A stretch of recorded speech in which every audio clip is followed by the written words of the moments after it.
Greetings, everyone. Pete Pardo here from Sea of Tranquility. Welcome to another edition of Top 10 Songs. Today, we've got two firsts.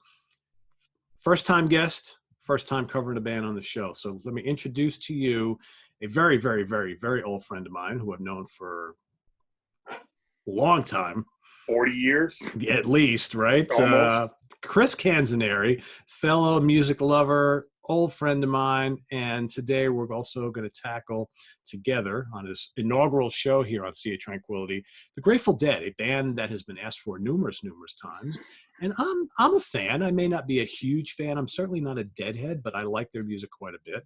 I think Chris basically feels the same. I think we both love the guitar work and, Jerry Garcia and Bob Weir. And there's something about the Dead's music that whether you like the kind of more cleaner, streamlined studio albums or the sprawling live stuff, there's something to be said about their music that when you're in the mood for them, there's nothing like it. So that's for sure. Yeah. So today we're each gonna pick our favorite 10 songs from the band. I kind of stuck with like studio versions, but I think there's one or two that I actually have live favorites. So, but I left it open to do however you want. So, but I think we can agree that most of these songs are probably better in a live context, right? I pretty much based my entire list off of live versions. Well, there you go. So that's totally cool. So we took a little bit of a different approach, but that's perfectly cool, and I think the good way to do it. So I will let my guest go first. So Chris, start it off with your number 10. All right, at number 10, I have a song off the first Bob Weir solo album, Ace, which was really a Grateful Dead album anyway. Greatest Story Ever Told, which live versions of this song, are all over the place. Sometimes it's a recipe for a pretty out there vocal performance from some members of the band, but when they nail it, they nail it. I think it's in there at number 10. Cool. That's a good one. Yeah, and that's the one thing about the Dead is someone asked a while back, it's like, why don't you do a top live albums from the Dead? I'm like, is that even, can anybody do that? Honestly, it's an album you can go buy, that box set, the Europe 72 set, you've got, I think, 15 complete shows in there. It was the whole tour. You can't buy it, unless you want to come up with like $600. Yeah. But that's something that was released on CD formally. Besides the Dick's Pick stuff and the Dick's Pick stuff from is the great. Vault and yeah. But I'm sure there's people out there that are like, oh, that's good, but there's better, because there's always better, right? Always something different. There's always something different and better. All right, my number 10, another song that I think took on a different life live. It's originally from the Shakedown Street album, and I always dug this song. I never got to see the Dead themselves live, but I've seen Further a couple of times, and I love this song live, Fire on the Mountain. Yep, me too. Catchy. And there's not, there's other Dead songs that have more dynamics, I think, from a musical perspective, but there's just something about that arrangement and the chorus. It's just, get up off your feet, start dancing, and just kind of groove to it. Yeah, great groove. Yeah, big time. So, all right, number 9, what do you got? Number 9, I have another Bobby song, New Minglewood Blues. It's a rocker, something that kind of got pushed out, I think, later on through the years. And I sort of went with this list. I tried to pick up on some songs that maybe didn't get played as much in the later years. Back when Fire on the Mountain and Estimated Profit and other songs like that didn't exist, they played some of this stuff a lot more. Yeah. So, New Minglewood Blues, number 9. Very cool. Yeah, and I think one of the great things about the Dead, too, even if you're not someone who has had the opportunity to see them back in the day, is that you never quite knew what was going to be in that set list from like night to night, tour to tour, right? Yeah. And so basically throughout their career, any song that was in their discography got played, which is great, because how many bands do that? Very few. I mean, how many bands you hear, they're like, oh yeah, we recorded that song in 72 and it's now 2018 and we're going to play it for the first time. Not with the Dead, right? No. anything was fair game. Any night. Yeah, exactly. My number 9. All right. I wanted to give some love to the In the Dark album. And I decided to go, there's a couple that I was kind of leaning towards, but I want to go with the Throwing Stones, which it's catchy. I love the guitar lick in that. And I think, the latter period Dead is very different from the early stuff. I'm not saying it's better or worse or anything like that, but I think there was like a handful of tracks from those last couple albums that really kind of resonated with me, and that's one of them. Interestingly enough, I think this song that I'm coming in with at number 8 is almost kind of has some of the same chord changes as Throwing Stones. It's Althea. Oh, that's a good one. Which is a Jerry song, and Throwing Stones is a Bobby song, but there's a little part in there, it's like, oh yeah, like one kind of reminds me of the other. Yep. Althea's one that didn't play a whole lot, but I think Jerry always stretched it out and did a nice job. Yeah, on the versions I've heard. I like that tune a lot too. That's another one that I was looking at and considering for my list. I mean, there's just so many of them.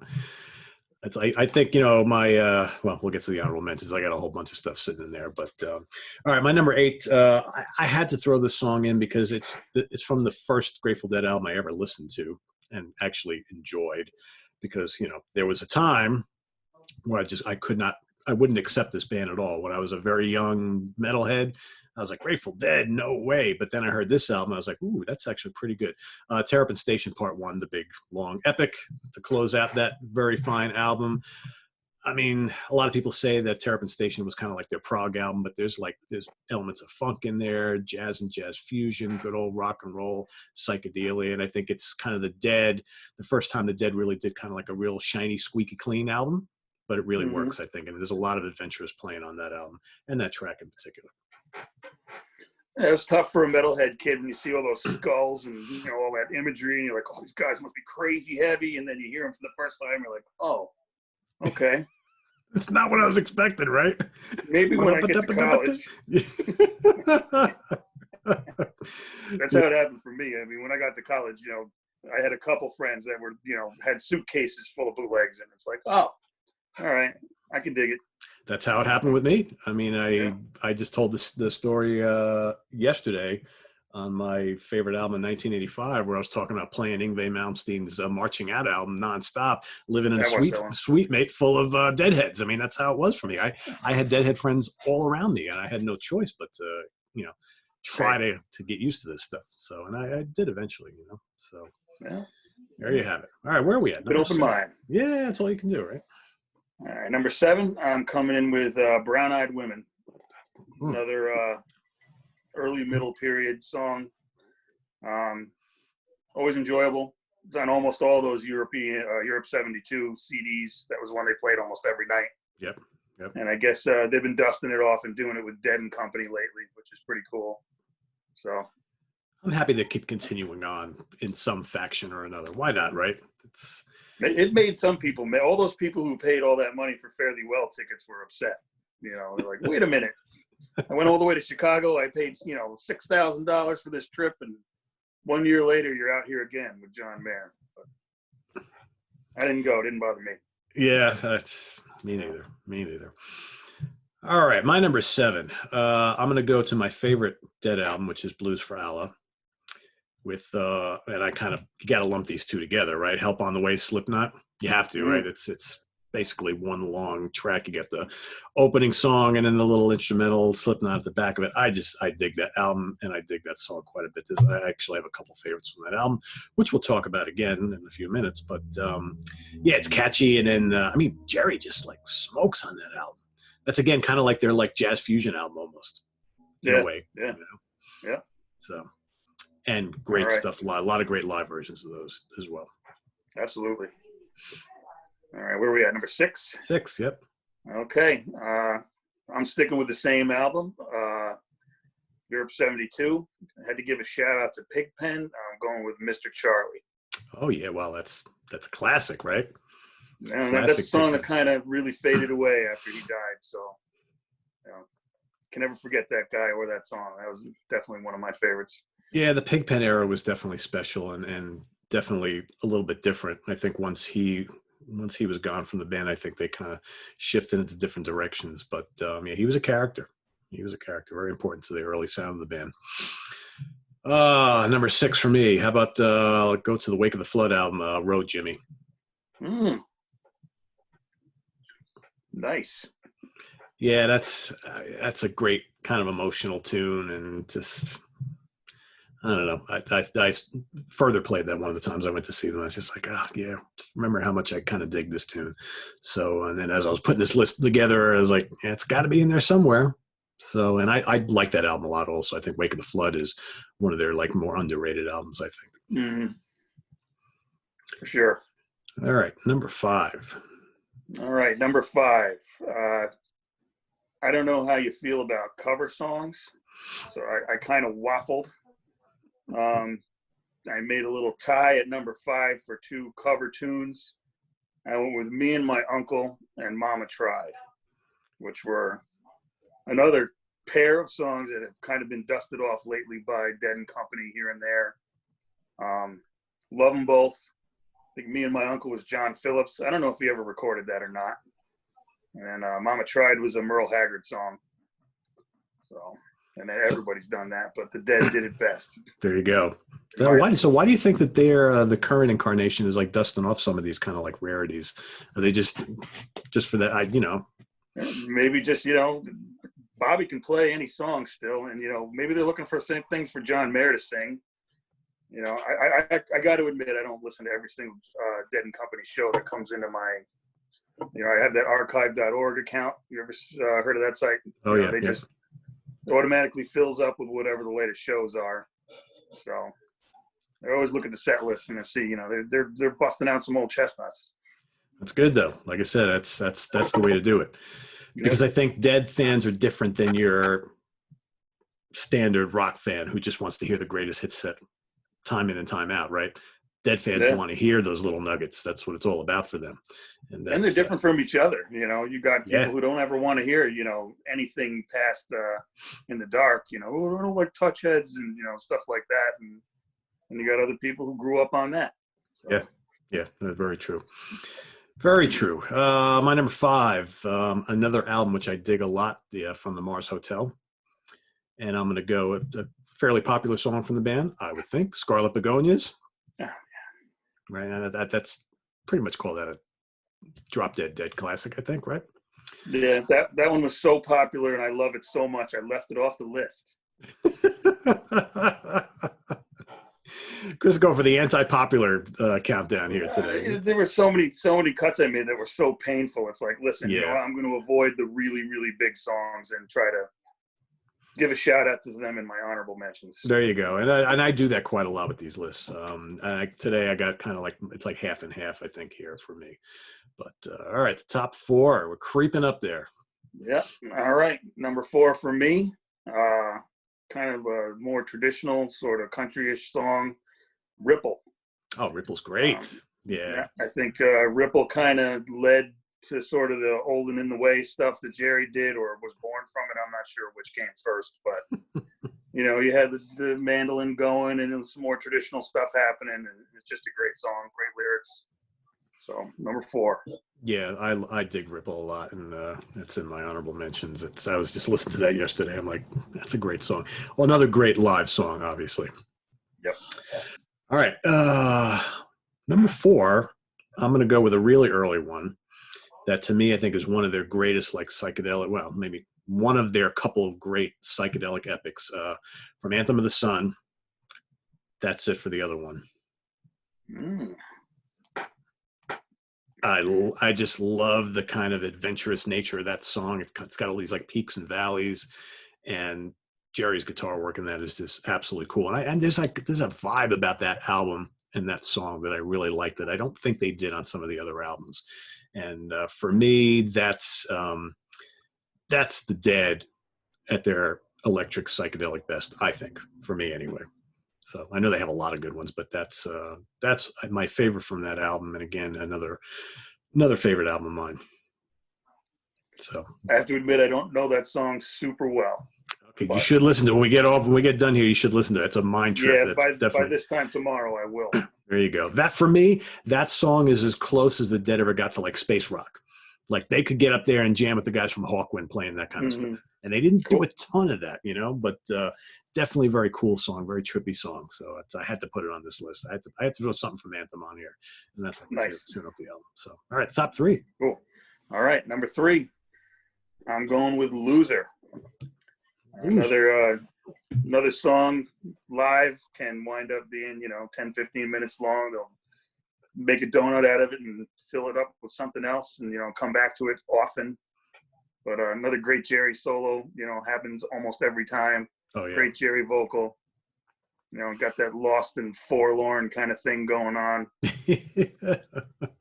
That's another one of those tracks, like you said, live, where they'll start off playing it and then they'll go down a couple different avenues, throw a couple little snippets of other songs in, and before you know it, you're thinking they're going to go one way and then it's back again. Then they kind of finish it out. So it's kind of like what they did with Dark Star quite a bit. That's a good one. That's a good one. My number 3 is an old trusty favorite, and it could have been even higher on this list, but my 1 and 2 kind of set in stone here. But I love this tune, Saint Stephen. For me, is probably has some of the best melodies of any Dead song for me, and it's just so catchy. But it perfectly exemplifies all that is the Grateful Dead, I think. And I think for like someone who's really doesn't know anything about the band, if you're going to pick like a couple songs for them to listen to, I would definitely tell them to listen to Saint Stephen as one of them. Nice. I like it too. Cool. From the Oxomoxoa, right? Is that how they say that? Oxomoxoa? I don't know. I usually give up halfway through. Yeah. Ox is something. Another good album. Though. Yeah, come on, All right. We're at number 2. Number 2. Another song from the Bob Weir solo album Ace. This one, I think, is their most rockin' song. One More Saturday Night. That's a great song. This has always been one of my favorites to listen to, especially when they close the show with it. Yeah. Another one, Dead and Company, sort of dusted off a little bit. But, yeah, and, always some serious fill bombs going on in that one. Like, wow. Playing, these chords and stuff. And I forgot all about that one. That's a great, and they played that one all the time. That's a really good rockin' party tune. Yeah, that is. My number 2, I had to throw this in there, even though this song is probably more of like an improv. Obviously, I think you know where I'm going with this. And I was trying to figure out which. There's a bunch of classic versions of this song, and I don't know which one I like better, the one from Live Dead 69 or the Fillmore East, February 11th, 69, East and West Fillmore's Dark Star. I guess depends on how lengthy you like it and whether you want to hear other short medleys of tracks in between. But I think when this band is on with Dark Star, doesn't get much better than that. And again, that's kind of like, you also, if you're going to recommend anything to someone who's never heard the Dead before, you almost have to include Dark Star.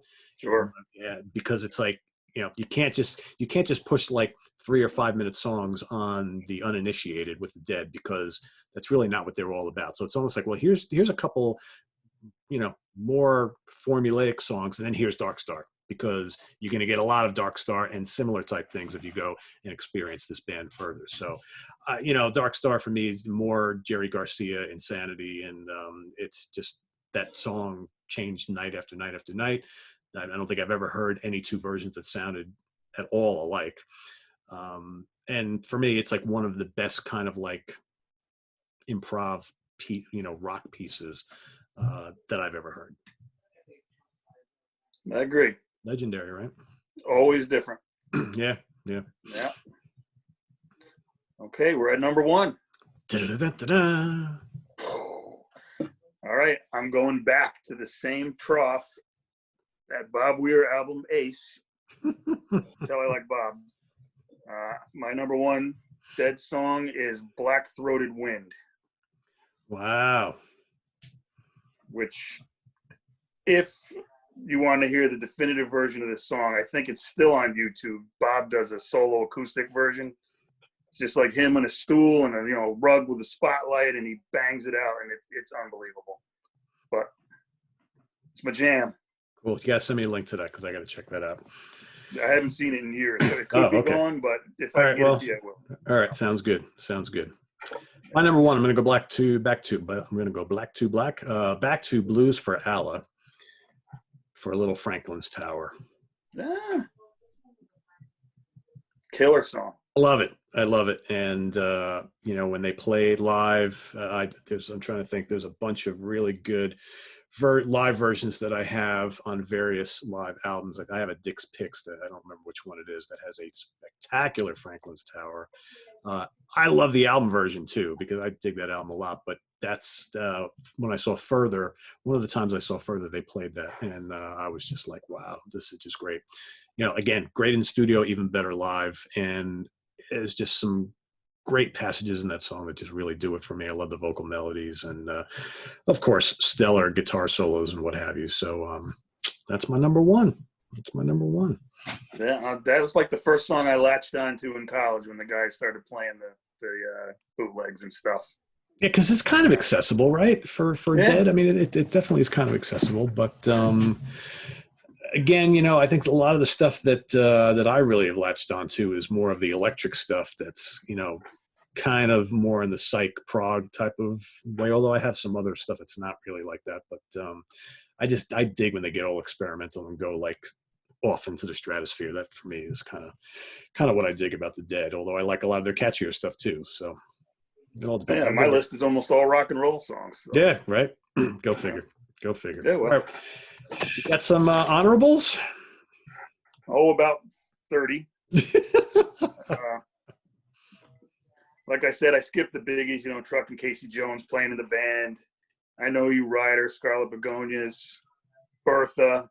Bertha's great. Yeah, I was listening to Bertha off of Skull and Roses last night. I was like, oh, this is so good. It hurt me to cut all of those. Deal, Ramblin' Rose, Box of Rain. Box of Rain is great, yeah. They love each other, Oh, and I had Franklin's Tower on there, Estimated Profit. China Cat, Sunflower. Yeah, I have that as well. Yeah, that's Alligator I got on mine. You know what I almost put in my top 10 because I love it, and it's an instrumental song, King Solomon's Marbles. Another Blues for Allah tune, man. That's great. Yep. And how about Weather Report Suite from Wake of Flood?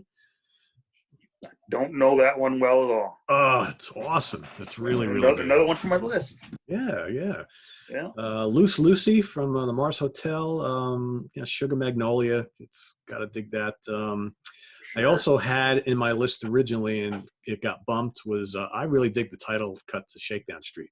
That is like great, funky, whatever. Disco, man. It's almost disco, right? Yeah, it's just really cool.